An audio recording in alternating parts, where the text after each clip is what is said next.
The first book of Kings, chapter 3. And Solomon made affinity with Pharaoh, king of Egypt, and took Pharaoh's daughter, and brought her into the city of David, until he had made an end of building his own house, and the house of the Lord, and the wall of Jerusalem round about. Only the people sacrificed in high places, because there was no house built unto the name of the Lord until those days.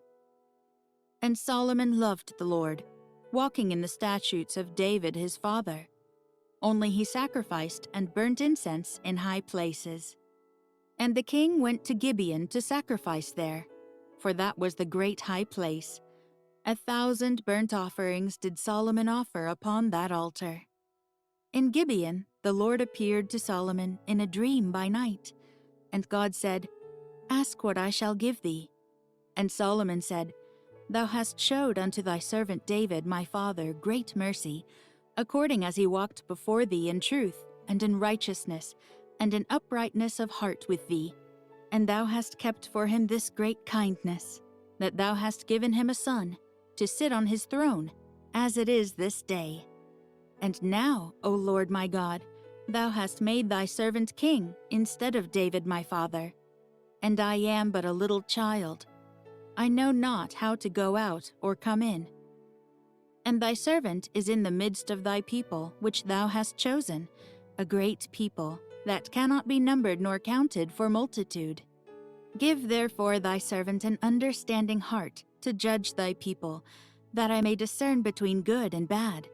For who is able to judge this thy so great a people?" And the speech pleased the Lord, that Solomon had asked this thing. And God said unto him, "Because thou hast asked this thing, and hast not asked for thyself long life, neither hast asked riches for thyself, nor hast asked the life of thine enemies, but hast asked for thyself understanding to discern judgment, behold, I have done according to thy words. Lo, I have given thee a wise and an understanding heart, so that there was none like thee before thee, neither after thee shall any arise like unto thee. And I have also given thee that which thou hast not asked, both riches and honor, so that there shall not be any among the kings like unto thee all thy days. And if thou wilt walk in my ways, to keep my statutes and my commandments, as thy father David did walk, then I will lengthen thy days." And Solomon awoke, and, behold, it was a dream. And he came to Jerusalem, and stood before the ark of the covenant of the Lord, and offered up burnt offerings, and offered peace offerings, and made a feast to all his servants.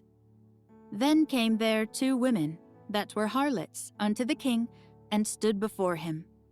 And the one woman said, "O my lord, I and this woman dwell in one house, and I was delivered of a child with her in the house.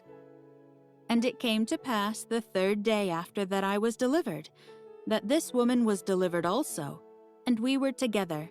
There was no stranger with us in the house, save we 2 in the house. And this woman's child died in the night, because she overlaid it. And she arose at midnight, and took my son from beside me, while thine handmaid slept, and laid it in her bosom, and laid her dead child in my bosom. And when I arose in the morning to give my child suck, behold, it was dead. But when I had considered it in the morning, behold, it was not my son which I did bear. And the other woman said, Nay, but the living is my son, and the dead is thy son. And this said, No, but the dead is thy son, and the living is my son. Thus they spake before the king. Then said the king, The one saith, This is my son that liveth, and thy son is the dead. And the other saith, Nay, but thy son is the dead, and my son is the living. And the king said, Bring me a sword. And they brought a sword before the king. And the king said, Divide the living child in 2, and give half to the one, and half to the other. Then spake the woman, whose the living child was, unto the king, for her bowels yearned upon her son. And she said, O my lord, give her the living child, and in no wise slay it. But the other said, Let it be neither mine nor thine, but divide it." Then the king answered and said, "Give her the living child, and in no wise slay it. She is the mother thereof." And all Israel heard of the judgment which the king had judged, and they feared the king, for they saw that the wisdom of God was in him to do judgment.